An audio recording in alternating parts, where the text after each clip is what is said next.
चलिए देखिए, छंद जो है हमारा, अब हम जो चैप्टर पढ़ेंगे छंद पढ़ेंगे, और इसी एक चैप्टर में इसी एक वीडियो से आपका पूरा काम हो जाना चाहिए। और इसको पढ़ने के बाद आपका कोई भी छंद से प्रश्न नहीं रुकेगा। बाकी कैसे पहचानना है वो सब चीज़, अब सबका ध्यान यहाँ होना चाहिए। उधर क्या बात हो रही, अब उधर बातचीत नहीं होनी चाहिए। अब आपका ध्यान यहाँ बोर्ड पे होना चाहिए। जो नहीं लिखे हो बाद में लिख लेना, है ना। चलिए अब देखिए, जो छंद है हमारा ये दो धातुओं से मिलकर के बना है। कौन कौन सी धातुएं हैं जरा बोलिए, लिखें। चद प्लस छदि, है ना, चद प्लस छदि। चद का तात्पर्य होता है प्रसन्न, और छदि का मतलब होता है करने वाला। अगर हम इसको पूरे तरह से संस्कृत में हम प्रयोग करेंगे तो इसका मतलब होता है छंदासी आच्छादांत। इसका तात्पर्य जब हिंदी में हम कन्वर्ट करेंगे तो होता है प्रसन्न करना अथवा खुश करना। क्या करना? प्रसन्न करना अथवा खुश करना। किन दो धातुओं से मिलकर बना है? चद प्लस छद।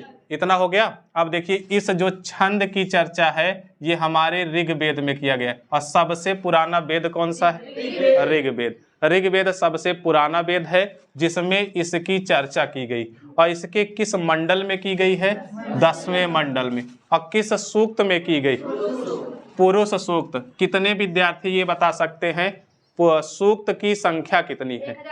हाँ, वेरी गुड, 1028 सूक्त हैं। इसको याद रख लीजिएगा, आपसे जीके में पूछ सकता है। तो जिसमें से आपका एक है पुरुष सूक्त जिसमें इसकी चर्चा की गई है। आगे बढ़ेंगे। एक थे आचार्य जिनका नाम था पिंगल मुनि।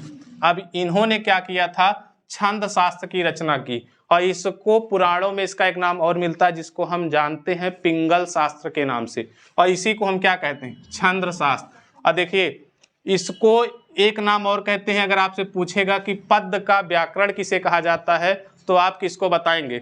छंद को। इसको ध्यान दे लीजिएगा, अगर पूछेगा कि पद का व्याकरण किसे हम कहते हैं तो हमारा आंसर होना चाहिए छंद को। एक एक बात ध्यान से सुनते चलिएगा। देखिए, प्रकृति के अनुसार जो हमारा इसका नेचर है छंद का, अगर हम इसके अकॉर्डिंग चलेंगे तो हमारे छंद के प्रकार कितने होंगे?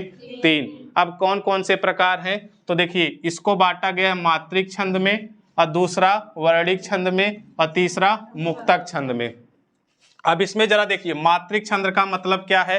मात्रिक छंद का मतलब समझिए, मात्रा की गणना होगी। अब मात्रा समझ रहे हैं ना? जैसे ये बताइए कौन सी मात्रा है? लघु है। जैसे अरे उसमें बताइए आप, आ ई उ में बताइए कौन सी मात्रा? हा की मात्रा है। जैसे ये वाला बताइए, छोटी है कि बड़ी? गलत हुआ बहुत मार मारेंगे। ये बताइए, बड़ी। चलिए ये वाला बताइए, बड़ा ऊ ना। चलिए ये वाला बताइए, छोटा ऊ ना। तो मात्रिक छंद में इसकी गणना होगी, मात्राओं की गणना होगी, यानी इसके आधार पे हम मात्राओं की गणना करेंगे। चलिए दूसरा देखिए, वर्णों के जो वर्णिक छंद है इसमें हमको क्या करना है? वर्ण गिनना है। जैसे देखिए, लिखा है राम और लिखा है श्याम। अब जरा आप बताइए इसमें कितने वर्ण हुए? हाँ, वर्ण आपका यही तो हुआ, रा मा स्या, मतलब सा है ना, उसके बाद या, उसके बाद मा। टोटल कितने वर्ण हुए? 5। तो वर्णिक छंद में हम किसकी गणना करेंगे? वर्णों की। अब चलिए, मुक्तक छंद में क्या है? मुक्तक छंद का कोई नियम कानून नहीं है, यानी इसमें कोई भी नियम बना नहीं है, ये मुक्त है। अरे भाई तभी तो मुक्त है। अभी जैसे मान के चलिए आपकी क्लास है 10 बजे से 2 बजे तक चल रही है, जो भी है, जो इसका नियम कानून बना है, अगर कोई नियम कानून ना हो तो ये क्या हो जाएगी? मुक्त हो जाएगी ना। तो इसका कोई नियम कानून नहीं। अब देखिए, इनको पढ़ने से पहले तो छंद के हमको अव्यय सीख लेना है। छंद के अव्यय अथवा अंग कितने हैं? तो जरा यहाँ देखिए, छंद के अंग अथवा अव्यय कितने हैं जरा बताएंगे? 7। टोटल कितना लिखें? 7 अव्यय हैं। आपको छंद पढ़ते समय ये जरूर आएंगे। अब देखिए, इसमें सबसे पहला आपको दिखाई दे रहा है चरण, पद, पाद। तीनों का मतलब एक है, चरण कहें चाहे पद कहें चाहे पाद कहें। अच्छा, प्राय, प्राय का मतलब कितना? हाँ, 90% केस में आपका जो छंद बनेगा उस छंद में जो चरण होंगे उसकी संख्या कितनी होगी? 4। लेकिन कभी कभी ऐसा देखा गया कुछ में कुछ ऐसे छंद हैं जिनमें 6 चरण होते हैं, लेकिन ये क्या होता है, एक छंद से नहीं होता है, इसमें 2 मिलाया जाता है, तब जाकर के इनकी संख्या कितनी हो जाती है, 6। तब इसमें चरण कितने बन जाते हैं, 6। जैसे देखिए 6 चरण में हम आपको यहाँ लिखे हैं, कुंडलियां है और छप्पय है, इसमें कितने चरण है, 6। बाकी जैसे अगर हम दोहा लेंगे, सोरठा लेंगे, इन सब में कितने चरण है, 4। ये तो समझ में आ गया कि अगर आपसे पूछेगा चरण किसे कहते हैं तो आप बता लेंगे ना। अब देखिए चरण के 2 प्रकार हैं, कौन कौन से, एक सम चरण और एक विषम चरण। जैसे मान के चलिए अगर हम कह रहे हैं प्रायः 4 चरण होते हैं, तो 1 से लेकर के 4 संख्या तक, तो कौन सा सम है कौन सा विषम है, 2 और 4 सम है। हाँ 2 और 4 क्या है आपका सम है, और 1 और 3 आपका क्या है, विषम है। तो बता लेंगे ना। चलिए इसको याद रखिएगा, अगर चरण के आपसे प्रकार पूछे तो कितना बताएंगे, 2। तो चरण का या पद का या पाद का मतलब समझ आया। चलिए अगला चीज समझते हैं, वर्ण या मात्रा। वर्ण या मात्रा हम आपको कुछ देर पहले यहाँ समझा चुके हैं, है ना। देखिए यहाँ पे आपको हम लिखे ह्रस्व स्वर और दीर्घ स्वर, 2 आएंगे। जैसे अगर हमको स्वर में काउंट करना है, ह्रस्व स्वर का मतलब है ये आपका एक मात्रा रहेगी तो क्या कहलाएगा, ह्रस्व स्वर। और जैसे डबल मात्रा है तो उसके लिए गुरु का निर्धारण किया जाएगा, इसको हम क्या कहेंगे, गुरु, यानी दीर्घ स्वर ना, इसको हम गुरु कहेंगे। इसमें कितनी मात्राएं छिपी रहती, 2। तो ये आपको समझ में आ गया होगा वर्ण या मात्रा। वर्ण का मतलब क्या है, जैसे लिखा गया का, खा, गा, घा, ये आपका क्या है, वर्ण। चलिए आगे बढ़ेंगे, संख्या और क्रम। देखिए इन्हीं वर्णों और मात्राओं की जो गणना की जाती है, जैसे अगर लिखा गया है, ये देखिए कमल लिखा गया है, अब हम आपसे कहें इसमें मात्रा लगाइए, तो जरा मात्रा बताइए आप लोग, 1 1 1, तीनों में ह्रस्व है ना। तो अगर हम आपसे पूछें इसमें कितनी मात्राएं टोटल हुई, तो 3 मात्रा हुई ना। अच्छा हम आपसे पूछें इसमें वर्ण कितने हैं, तो कितना बताएं, 3 वर्ण है ना। तो इन्हीं की वर्णों और मात्राओं की गणना हम लघु अथवा गुरु के रूप में करते हैं, इसी को क्या कहते हैं, संख्या और क्रम। चलिए 3 तक हो गया। आगे देखेंगे गति। गति है आपका, देखिए जो छंद पढ़ने का प्रवाह होता है, यानी जैसे आप किसी कविता को पढ़ते हैं तो किस लय में पढ़ते हैं, कहाँ पे आप रुक जाते हैं। जैसे जहाँ पे आपका कॉमा वगैरह मिलता है वहां आप हल्का सा विराम देते हैं, और जहाँ फुल स्टॉप मिलता है तो आप अच्छे से रुक करके फिर दूसरी लाइन से पढ़ते हैं। उसी को हम क्या कहते हैं, उसी प्रवाह को हम क्या कहते हैं, गति कहते हैं। यानी हम जिस लय से पढ़ रहे हैं उसी को हम क्या कहेंगे, गति। देखिए यहाँ लिखा है छंद के पढ़ने का प्रवाह। प्रवाह का मतलब हमारा किस हिसाब से हम पढ़ रहे हैं, बहुत तेजी पढ़ रहे हैं कि बहुत धीम पढ़ रहे हैं। चलिए अगला देखेंगे, यति अथवा विराम। यति अथवा विराम का मतलब क्या है, जैसे किसी नियत स्थान पे, जैसे 4 चरण है ना, तो जैसे हमारा पहला चरण खत्म हुआ, जैसे रहीमन पानी राखिए, है ना। अब समझिए राखिए पे आपका एक छोटा सा स्टॉप दिया गया, इसका मतलब है यहाँ आपको ज्यादा देर रुकना नहीं है, लेकिन आप हल्का सा सांस ले सकते हैं। रहीमन पानी राखिए, बिन पानी सब सून। जब हम सून पे पहुंचे तो हम अच्छी तरह से हम रुक सकते हैं, तो सून पे हम रुक गए ना, तो ये आपका हो गया। जैसे सून पे हमारा एक स्टॉप हो गया, तो यही है आपका कि आपको कहाँ पे रुकना है, ये बताता है क्या, यति अथवा विराम, यानी किस नियत स्थान पे आपको रुकना है। चलिए आगे देखेंगे तुक। अब तुक क्या है, जैसे यही दोहा लीजिए, रहीमन पानी राखिए, बिन पानी सब सून। हमको लास्ट में क्या मिला, सून। अब अगली पंक्ति हम पढ़ रहे हैं, पानी गए न उबरे, मोती मानुष चून। हमको लास्ट में क्या मिला, चून। तो इसका तुक का मतलब समझ रहे हैं, ये लास्ट वाला ये वर्ण जो है ये मिलना चाहिए, इसी को कहते हैं तुकांत। यानी तुक में, यानी लास्ट के अंत में जो है हमको तुक भिड़ना चाहिए। अब आपको पता हो जाएगा कि तुक किसे कहते हैं। यहाँ देखिए हमने आपकी सुविधा के लिए लिखा है, छंद के अंतिम चरण अक्षर कैसा होता है, एक जैसा। वही हम आपको ये परिभाषा बताएं, समझ में आ गया ना। चलिए आगे देखते हैं, गण क्या होता है। गण होता है आपका, देखिए ये एक अर्थ, यानी गण का जो अर्थ निकलेगा मतलब ही होता है गण। जैसे कहेंगे हम आप लोग विद्यार्थी गण, तो गण का मतलब क्या हो गया, विद्यार्थियों का एक समूह हो गया। वैसे आपका ये गण होता है। अब गण देखिए, इस गण में हमेशा जब आएंगे तो 3 वर्णों का समूह बनेगा। अगर कभी आपसे प्रश्न बनता है कि गण कितने वर्णों का समूह होता है, तो कितना बताएंगे, 3 वर्णों का समूह होता है। अब गणों की संख्या कितनी होती है, 8। गणों की संख्या कितनी होगी, 8। अब देखिए इसकी ट्रिक ये है, ए माता राजभान सलगा। अब इसी से हम बनाए हैं, या से आपका यगड़, मा से मगड़, ता से तगड़, रा से रगड़, और जा से जगड़। अब भा से देखेंगे भगड़, और ना से नगड़, और सलगा से आपका सा से सगड़। तो आपको इसको याद रखना, इनकी संख्या कितनी है, ये टोटल गिनेंगे तो कितने हैं, 8। ये हमारे क्या हैं, गण हैं। समझ में आ गया। अब देख लीजिए आपको मात्रा कैसी लगानी है, तो उसके बाद हम इस टॉपिक पे चलते हैं। मात्रा कैसी लगानी है, देखिए जैसे लिखा है जय हनुमान ज्ञान गुण सागर, ये लिखा हुआ है ना, तो जो बड़ा होगा या जो बड़ी होगी या जो बड़ा ऊ होगा, हम आपको छोटा सा बता दे रहे हैं। बाकी इसके लिए जैसे चंद बिंदी के लिए, जैसे ये हरस और दीर्घ के लिए किसकी मात्रा होगी, और जैसे कोई संयुक्त अक्षर लिखा हुआ है उसके लिए क्या मात्रा होगी, तो उसको आपको अलग से सीखना होगा, इसमें आपका नहीं हो सकता है। चलिए अब जैसे इस पे लगाना है, तो आप देख रहे हैं सिंगल है, तो सिंगल का मतलब हम क्या लगाएंगे, एक। इस पे क्या लगाएंगे, एक। आगे देखिए हनुमान पे क्या है, हा पे क्या लगाएंगे, एक। अन्ना है छोटा है तो एक लगाएंगे। आगे देखिए माँ है ना, माँ के साथ बड़ा है तो इसका मतलब क्या लगेगा, दो। दो का मतलब गुरु। चलिए आगे ना पे एक। आगे देखिए ज्ञान, देखिए जो आधा अक्षर होता है उस पर कोई मात्रा नहीं होती। हाँ अगर इसके पहले कोई अक्षर होता तो उस पे हम आपका गुरु मान लेते। देखिए इसके पहले कोई अक्षर नहीं है तो इसलिए हम इसको काउंट नहीं किए। यहाँ पे आपका आ की मात्रा, इसलिए हम इसको क्या माने, गुरु। और उसके बाद ना खाली है तो इसको क्या माने, लघु। अब आगे देखेंगे गुण पे, गा पे आपका छोटे की मात्रा है तो क्या लगा है, हरस्व लगा है ना, एक लगा है। और ना पे आपका हरस्व है, और सा पे आपका देखिए डबल है ना, यानी बड़े आ की मात्रा, इसका मतलब गुरु। उसके बाद दोनों पे, गा पे आपका हरस्व और इस पे हरस्व। तो मात्रा लगाना सीख गए ना। इस पे कितनी मात्राएं हम काउंट किए, 16 मात्राएं है ना। ये मात्रा लगाना आपको सीख लेना है। अब आ जाइएगा यहाँ पे, जो हम सीखे हैं मात्रिक, जो छंद के प्रकार पूछेंगे तो कितना बताएंगे, 3, मात्रिक, वर्णिक, मुक्तक। अब एक चीज और समझिए, जैसे मात्रिक छंद के प्रकार पूछेगा तो इस मात्रिक छंद का भी कितना प्रकार है, 3। अब कौन कौन से हैं देखिए, सममात्रिक, विषम मात्रिक, अर्ध सममात्रिक। इसका मतलब समझ रहे हैं, देखिए सममात्रिक का मतलब क्या है, सभी मात्राएं इसमें क्या होंगी, समान होंगी। जितनी भी मात्राएं होंगी समान होंगी। देखिए जैसे इसमें 16 है, 28 है, 24 है, 26 है, ये मात्राएं क्या हैं, समान है। अब आगे देखिए विषम मात्रिक में क्या है, इसमें सभी मात्राएं समान नहीं होंगी, सभी मात्राएं समान नहीं होंगी। आपको देखना है कैसे, देखिए कुंडलियां और उसके बाद छप्पय। देखिए कुंडलियां और छप्पय, इन दोनों में मात्राएं समान नहीं होती हैं। और ये आपसे एग्जाम में और एक चीज पूछेगा, छप्पय किसको किसको मिलाने से बनता है, तो 2 छंद को मिलाने से बनता है। छप्पय किसको मिलाने से बनेगा, रोला और उलाला। रोला और उलाला जब मिलाएंगे तो किसका निर्माण हो जाएगा, छप्पय। जैसे अब इसको कैसे जानेंगे, जैसे रोला है किसी चीज को मान के चलिए, उलाला कोई मान के चलिए पत्थर है, कुछ भी मान लीजिए अपनी सुविधा के लिए, और उसको रोला में फेंक दिए, और जब जैसे रोला में फेंक दिए तो छप्प से आवाज हुई।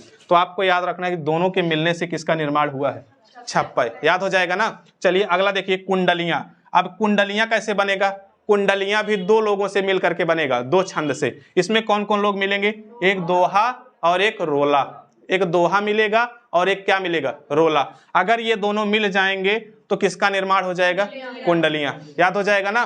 इन दोनों के मिलने से किसका निर्माण होगा, कुंडलियां। अच्छा इन दोनों में चरण कितने होंगे, 6 चरण होंगे। अच्छा बाकी इसमें कितने चरण होंगे, इन सब में 4 चरण होंगे। अब देखिए 2-3 चीज समझिए। जैसे आपका ये इधर देखेंगे अर्ध सममात्रिक, इसको समझिए। अब ये अर्ध सममात्रिक क्या है, अर्ध सममात्रिक का मतलब क्या है, ये आधा बराबर है। यहाँ देखिए लिखा होगा आधी मात्रा क्या होगी, समान होगी। अब इसको कैसे समझेंगे, देखिए एग्जाम में पूछता है दोहा, सोरठा, बरवय और उलाला, ये 3 चीज पूछता है। ये तीनों किसके भाग, चारों किसके भाग हैं, ये अर्ध सममात्रिक के। अब इसको याद कैसे रखेंगे, देखिए ये दोनों आपको याद करना आसान है, मेरी बात ध्यान से सुनिए। जैसे ये सबसे ज्यादा पूछा जाता है दोहा सोरठा, अगर पूछता है तो सबसे ज्यादा पूछता है कि सोरठा में कितनी मात्राएं होती। अच्छा पहले आप ये बता दीजिए सोरठा में कितने चरण होंगे, कितने चरण होंगे, 4 चरण होंगे। चलिए इसका मतलब 1 2 3 4, यही तो चरण होंगे, यही चरण होंगे ना, किसमें, सोरठा में।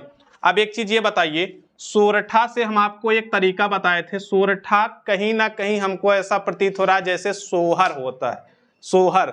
सोरठा को अगर हम बनाना चाहें याद करने के लिए तो जैसे सोहर होता है। अच्छा एक चीज बताइए, सोहर क्या किया जाता है, पढ़ा जाता है कि गाया जाता है, गाया जाता है ना। तो जब हम कहेंगे कि सोहर गाते गाते, हम क्या कह रहे हैं जरा बताइए, गाते गाते। इसका मतलब समझ रहे हैं, इन दोनों का समान होता है, पहला और तीसरा चरण और दूसरा और चौथा चरण।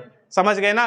गाते गाते का मतलब जरा ध्यान दीजिए, इस गा से आपका क्या बनेगा, 11, और ते से आपका क्या बनेगा 13। इसका मतलब पहले और तीसरे चरण में कितनी मात्रा 11 मात्रा। देखिए यहाँ लिखे हैं, ये पहले और तीसरे चरण का है, और दूसरे और चौथे चरण में 13 मात्रा। आप तो बता ले जाएंगे, जैसे सोरठा में आपसे पूछेगा पहले और तीसरे चरण में कितनी मात्रा 11, दूसरे और चौथे चरण में 13। अब इसी का उल्टा आपको एक चीज याद कर लेना है, सोहर। सोहर से आपका बन जाएगा सोरठा। अब इसी का उल्टा कर देना है हमको, क्या दोहा। अब इसमें भी कितने चरण होंगे 4 चरण होंगे। जैसे देखिए 1 2 3 4, ये 4 चरण हो गए। तो कौन कौन समान है, तो विषम वाले को साथ रखेंगे, सम वाले को साथ। इसमें विषम कौन सा है 1 और 3, और सम कौन सा है 2 और 4। अब इसका उल्टा है, तो इसका मतलब पहले और तीसरे में यहाँ कितना था 11, कितना था 11। तो यहाँ पहले और तीसरे में कितना हो जाएगा 13, और दूसरे और चौथे में कितना हो जाएगा 11। अब तो आपको याद हो जाएगा, ये दोहा सोरठा बता लेंगे किसमें 13 होगा। अब इसको जैसे आप अगर ग्रेजुएशन में हैं, आपका हिंदी सब्जेक्ट है, तो आपको इसको कैसे लिखना है, दोहे में 4 चरण होते हैं, पहले और तीसरे चरण में 13 मात्राएं होती हैं, दूसरे और चौथे चरण में 11 मात्राएं होती हैं। इतना लिखने के बाद आप उदाहरण लिख करके कोई भी दोहा लिख लीजिएगा, उसके बाद चाहे आप नंबरिंग करिएगा या ना करिएगा, आपका सही हो जाएगा। समझ में आ गया।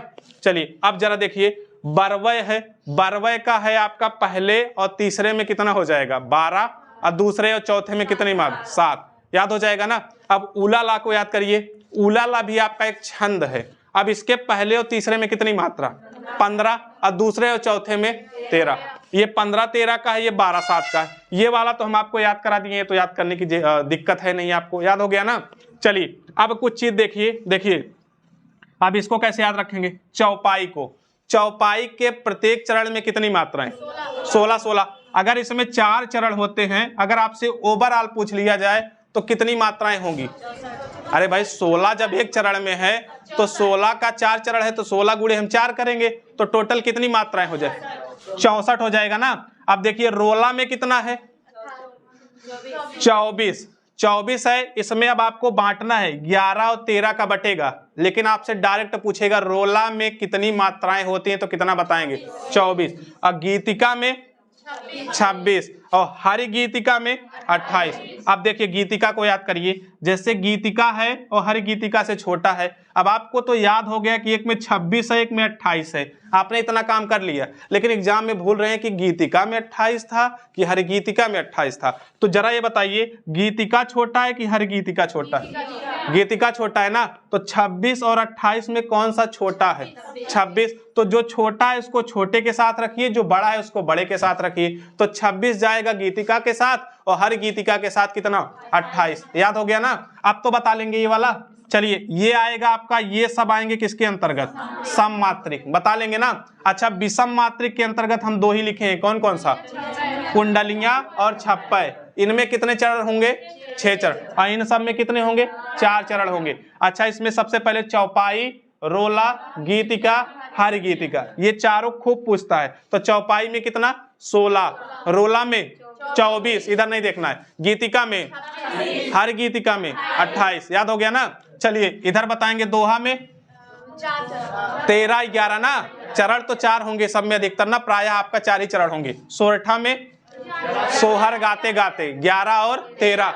बरवय में देखिए बा से बरवय, बा से 12, याद हो जाएगा ना, 12-7। आगे देखेंगे उलाला 15-13, उलाला में कितना 15-13। चलिए अब कुछ चीज यहाँ देखिएगा, ये आपसे पूछेगा ये वर्ण है, यानी इसमें कितना वर्ण आएगा, ये भी छंद है। जैसे देखिए आपसे कवित और मनहरण, इनमें कितने वर्ण होंगे, दोनों में 31 वर्ण। कवित मनहरण कितने वर्ण 31 वर्ण। चलिए आगे देखेंगे उपेंद्र वज्रा, इसके साथ आप याद रखिएगा इंद्र वज्रा, 2 हो गए। उसके बाद है भुजंगी और शालिनी, इन चारों में कितने वर्ण होंगे 11 वर्ण। ये चारों भी आपके क्या हैं, छंद हैं, और इनमें जो संख्या होगी कितनी होगी 11 वर्ण। याद हो गया। चलिए अगला देखेंगे बसंत तालिका, बसंत तालिका में कितने 14 वर्ण। याद हो जाएगा। बसंत तालिका में 14। अच्छा, इन सबसे आपसे सिर्फ डायरेक्ट पूछेगा और ये वर्णिक छंद है, ध्यान रखिएगा, इसमें हमको वर्ण गिन करके बताना है। हो गया ना। चलिए आगे देखिए, मंदक्रांता और शिखारिणी, इन दोनों में कितना होगा? 17 वर्ण। याद हुआ? चलिए एक और है, देखिए घनाक्षरी में कितने होंगे? 31। अच्छा 31 हम और आगे पढ़ चुके थे। कवित, मनहरण, घनाक्षरी, हम तीनों एक साथ कर लेते हैं। इसमें कितने वर्ण होंगे? 31 वर्ण होंगे। आगे देखिएगा, द्रुत विलंबित, इसमें कितना होगा? 12। अब इसको कैसे बैठाओगे, मेरी बात ध्यान से सुनो। देखिए जैसे कवित है, मनहरण है, इसके साथ क्या था? घनाक्षरी। अब मेरी बात ध्यान सुनिए, अंताक्षरी खेले हैं? अंताक्षरी खेले हैं क्या? अंताक्षरी में हम कविता नहीं कहते हैं? कहते हैं ना। अब क्या कविता हमारे मन को हरण नहीं कर लेती है? अगर अच्छी कविता होगी तो मन को हरण कर लेगी। तो इन तीनों में कितने हो जाएंगे? 31। तीनों साथ रख लेंगे ना, कविता, अंताक्षरी से आपका घनाक्षरी और उसके बाद मनहरण, कितने वर्ण? 31। याद हो गया ना। चलिए अगला देखिए, उपेंद्र वज्रा, इंद्र वज्रा, दोनों मिलते जुलते हैं ना। उपेंद्र वज्रा और इंद्र वज्रा। और सालनी था, और सालनी का पति क्या था? भुजंगी था। हम आपको याद भी कराए थे एक बार ना, सालनी का पति क्या था? भुजंगी था। आपको ऐसा मान लेना है, लेकिन किसी को चिढ़ाना नहीं, ध्यान रखिएगा। उपेंद्र वज्रा, इंद्र वज्रा और सालनी का पति भुजंगी, कितने वर्ण? 11 वर्ण। तो आपका ये हो गया 11। अच्छा अब 11 के जस्ट बाद आप 12 वाला ले लीजिए। 12 वाला कौन सा है? द्रुत विलंबित। 12 वाला कौन सा है? द्रुत विलंबित। ये 12 हो गया। अब 31 का तो आप खत्म कर चुके हैं, बस आपके पास 12 के बाद आपका 13 नहीं लेना है, कौन सा लेना है? बसंत तालिका कितना है? 14 वर्ण। बसंत तालिका कितना है? 14। उसके बाद दो और बचे, मंदक्रांता और शिखारिणी, ये कितने हैं? 17 वर्ण। याद हो गया ना। चलिए अब आगे बढ़ेंगे। अब आपका सममात्रिक में कुछ आता है, और कभी कभी मेरी बात ध्यान से रखिएगा, आपको ऐसे देगा बसंत तालिका किसका भाग है, यानी किस छंद का भाग है, तो आप क्या बताएंगे? वर्णिक। जैसे कभी देगा अहीर, अहीर जो आपका ये छंद है, ये आपसे पूछेगा किस मात्रक का, यानी किस छंद का भाग है, तो क्या बताएंगे? सममात्रिक छंद का। अच्छा इसका प्रयोग नहीं होता, मुक्तक छंद का प्रयोग नहीं होता, लेकिन आधुनिक में आपका इसका मुक्तक छंद का प्रयोग होने लगा है, लेकिन हमको इस पे ज्यादा ध्यान देना। देखिए अब आ जाइएगा अहीर पे। अहीर पे कितने हैं? 11। अच्छा ये मात्रा है कि वर्ण? जब मात्रिक लिखे हैं तो मात्रा होगा। अहीर पे कितने? 11। अहीर के बाद क्या आना है? तोमर। अहीर के बाद तोमर। तोमर में कितना? 12।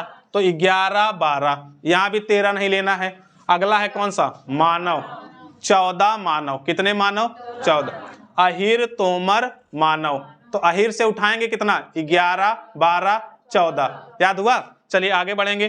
चौपाई। अब इसको कैसे याद करेंगे? इसको देखिए चौपाई से याद करिए। चौपाई में कितना था? 16। अब उसमें चौपाई अगर हम लिखते हैं, देखिए चौपाई हम कुछ लिखे ना, तो ये 16 था। अब हम इसमें से कुछ कम कर रहे हैं, एक हम कम कर दे रहे हैं, 15 हो गया। कुछ हटाए ना, तो जब चौपाई आएगा तो इसका मतलब कितना? 15। चौपाई आएगा तो 16। चलिए चौपाई तक हो गया। आगे देखिए लावनी और राधिका। अगर ये पूछेगा लावनी और राधिका में कितनी मात्राएं होती हैं, तो 22। 22 हो गया ना। अब देखिए आपसे पूछेगा टोटक, तोटक अथवा टोटक, ये लिखा रहेगा तो इसका मतलब कितनी मात्रा है? 30। 30 हो गया ना। चलिए उसके बाद वीर, आल्हा में कितना है? 31। पूरा याद हो गया। चलिए अच्छा एक चीज हम आपको और बताए थे, ये कुंडलियां जो है ना, कुंडलियां और ये छप्पे, हम आपको ये पहचानना बताए थे। देखिए कुंडलियां कैसे पहचानेंगे? कभी कभी कुंडलियां देता है, तो जैसे कोई बड़ा सा प्रसंग लिखा है, जैसे मान के चलिए कोई प्रसंग लिखा है, साई से स्टार्ट हुआ है, साई से स्टार्ट हुआ है ना। अब मेरी बात ध्यान से सुनिए। अब इसके बाद खूब सारे शब्द लिखे हैं एक लाइन में, फिर खूब सारे शब्द लिखे हैं, ऐसे करके 5-6 लाइन लिखा है, लेकिन जो अंतिम लाइन है उसमें भी क्या लिखा है? साई। अगर आप ये देख लिए तो इसका मतलब आप आंख मूंद करके कौन सा आंसर टिक कर देंगे? कुंडलियां। अब आपको ध्यान रखना है कुंडलियां किससे मिलकर के बना है, तो दोहा और रोला। दोहा और रोला। अरे भाई रोला, रोल करने का मतलब क्या है? कुंडली। अरे भाई अगर किसी चीज को हम रोल कर देंगे, मोड़ देंगे, तो क्या बन जाएगा? कुंडली नुमा। अब इसके साथ किसको रखना है? दोहा। अब छप्पे किसका निर्माण हुआ है? रोला इसमें भी है, रोला इसमें भी है। देखिए रोला दोनों में है, लेकिन इसके साथ दोहा है, इस रोला के साथ क्या है? उलाला। अब तो बता ले जाएंगे, अब बता लेंगे। चलिए 1 मिनट इन सब का बताइएगा, जरा ध्यान दीजिएगा। इन सब में आपको बताना है मात्रा कितनी, बस यही पूछेंगे और कुछ नहीं पूछेंगे।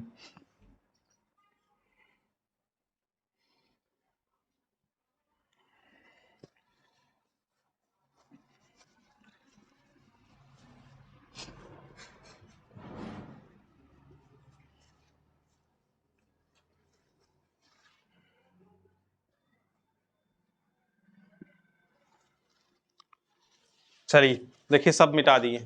अब जरा बताइए, यहाँ से आइए। कवित, मनहरण, घनाक्षरी कितना? 31। आवाज नहीं आ रही? हाँ, भूख लगी है क्या भाई? उपेंद्र वज्रा, भुजंगी, सालनी, इंद्र वज्र 11।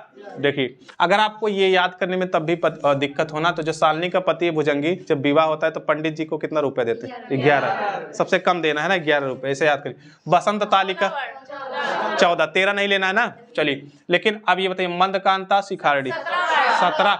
अब ये बताएंगे घनाक्षरी 31, अद्भुत विलंबित 12। याद हुआ ना? चलिए याद हो गया। चलिए इसको बताएंगे। अहेर में 11, तोमर में 12, मानव में 13 नहीं लेना है, 14। चलिए चौपाई 15, 22, लावनी और राधिका में, इसमें 30, टोटक में कितना? 30, और बीर आला में 31। हो गया। चलिए हाँ, ये उलाला में बताइए 15, 13। चलिए बरवे, बा से बरवे, बा से 12, 12, 7। चलिए सोहर गाते गाते 11, 13, दोहा 13, 11। चलिए अब देखेंगे, आगे देखेंगे, इसमें देखेंगे जो ये छप्पा जो है रोला प्लस उलाला, रोला दोनों में है। आपका एक काम आसान हो जाएगा, रोला दोनों में है तो रोला प्लस उलाला किसका निर्माण हो जाएगा? छप्पा। कभी कभी ये पूछेगा कि छप्पा किससे मिलकर के बनता है। अच्छा, इसमें कितने चरण हैं? 6 चरण। और किसका भाग है ये? विषम मात्रिक। याद रहेगा ना, ये आपको ध्यान जरूर देना है। बहुत सारे क्वेश्चन ऐसे बनेंगे कौन सा सम मात्रिक का भाग है कौन सा नहीं है। चलिए कुंडलियां बताइए। दोहा प्लस रोला, रोला दोनों में है तो बस यही आपको ध्यान रखना है। चलिए इसमें बताएं गीतिका में 26 कितने? 26। हर गीतिका में, रोला में 24 है ना, और चौपाई में 16। ओवरऑल कितना? 64। याद हो जाएगा ना। अब मात्रा लगाना सीख लिए ना, अब तो नहीं दिक्कत होगी। अब जहां आपको दिक्कत हो मात्रा लगा के देख लीजिएगा, और इसको एक बार अच्छे से देख लीजिएगा, है ना, पढ़ लीजिएगा। अगर आप एक बार अच्छे से देखेंगे तो आपको दिक्कत नहीं होगी। सम मात्रिक, विषम मात्रिक समझ गए ना? पूरा समझ में आ गया? चलिए आपका बहुत बहुत धन्यवाद।